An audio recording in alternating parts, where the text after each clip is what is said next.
negara superpower. Kendali atas energi membuat Amerika menjadi juara dunia karena energinya adalah oil and gas. Amerika sejak tahun 70-an pengendalinya, terutama mengendalikan transaksinya selain kendali teknologi dan distribusinya. Kemudian dunia coba digeser ke non-fuel oil atau bukan minyak dan gas. Salah satunya Tiongkok yang coba saingin Amerika dalam kendali energi di luar minyak bumi. Pejuang-pejuang non-fuel oil ini akan membangun sumber energi bukan lagi berbasis oil and gas, tetapi baterai sebagai penyimpan dengan solar panel, tenaga air, tenaga angin, panas bumi, dan tenaga nuklir sebagai pembangkitnya.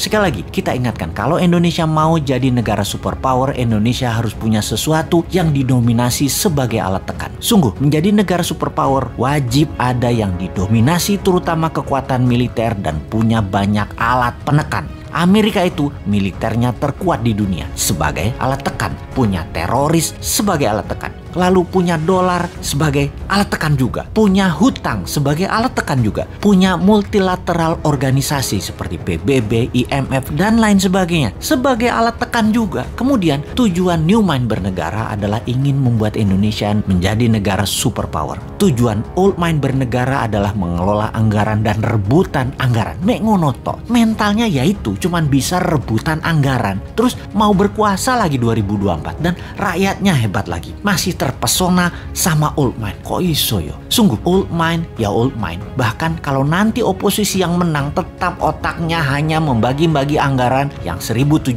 triliun APBN doang. Itu aja yang direbutkan dan fulus itu dibagi-bagi geng Senayan dan geng pejabat kroni mereka nanti. Sekedar mengingat 1.700 triliun setahun anggaran negara atau senilai 130 billion dolar itu sama dengan 500 perusahaan yang ada di Forbes, alias ada 500 perusahaan di dunia ini yang omset per tahunnya atau nilainya lebih dari 130 billion dolar. GE misalnya, omsetnya 250 billion dolar, lebih besar dari APBN Indonesia, dan untuk mengelolanya hanya perlu seorang CEO, bukan presiden. Bahkan tidak harus membelah dua negara, bukan harus membelah kampret, cebong, kadal gurun. Membelah dua bangsa Indonesia itu tidak saling tuduh antar ras, yang satu berbungkus agama, yang satu berbungkus materi jadi takut miskin. Alphabet misalnya, perusahaannya Google, nilainya kalau valuasinya saat ini adalah 600 billion dolar. Tesla itu 300 billion dolar. Apple 1.000 billion dolar atau 8 kali APBN Indonesia. Semuanya jauh di atas APBN Indonesia yang diperebutkan setiap 5 tahunan oleh para politisi yang niatnya katanya untuk rakyat padahal tidak. Makanya kalau Old Mind masih mau jadi pemimpin, paling pol yaitu eker-ekeran APBN. Beda kalau New Mind yang jadi, asli beda. Nggak rebutan APBN, pada rebutan punya proyek bisnis pribadi dan korporasi yang berjalan baik karena mereka nanti bisa dapat pinjaman 5 kali lipat dari nilai aset yang bunganya 0%. Jadi APBN yang dalam setahun nilainya 130 billion atau 1.700 triliun rupiah bisa naik ke 1.000 billion atau 15.000 triliun dengan gampang, tanpa injek kaki rakyat dengan pajak tinggi, tanpa utang IMF, tanpa jual nikel ke Tiongkok. Mengapa bisa? Karena kita tidak mengerjakan apa yang Old Mind lakukan, misalnya menjual nikel mentahan, tetapi nanti nikelnya jadi diolah baterai di Indonesia 100% terlebih dahulu. Finish produknya baterai, bukan nikel smelter. Indonesia jadi raja baterai beneran, bukan ingin jadi raja baterai. Bahkan mobil SMK nanti bertenaga baterai kalau mobil itu nanti muncul. Kalau sekarang kan masih dipingit,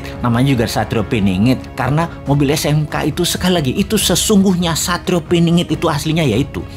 Tapi maaf nih ya, kita ada ketakutannya. Apa yang kita takutkan nih kaum New Mind? Yang New Mind takutkan dalam 3 tahun lagi cadangan nikelnya habis dihajar Tiongkok dan kita nggak ada sisa apa-apa. Jadi deh Tiongkok punya cadangan nikel processes untuk 20 tahun ke depan dan jadi raja baterai dunia. Biar deh mimpi kita punya dan mengendalikan baterai. Duh, gemes banget bernegara ini Old Mind, Old Mind. Kok bisa ya pada nggak nyadar bahwa sumber daya alamnya dikerjain pejabat di puncak, bahkan pucuk pimpinan pun nggak sadar dikerjain anak buahnya. Padahal kan tahu untuk jadi negara superpower kita harus ada yang kita dominasi, yaitu dominasi kita harusnya kuasai baterai sebagai komoditas juga sebagai alat tekan. Lah kok Tiongkok yang punya bahan baku dan yang mengendalikannya. Tapi sudahlah, kita cuma bisa menjerit. Ampun Gusti.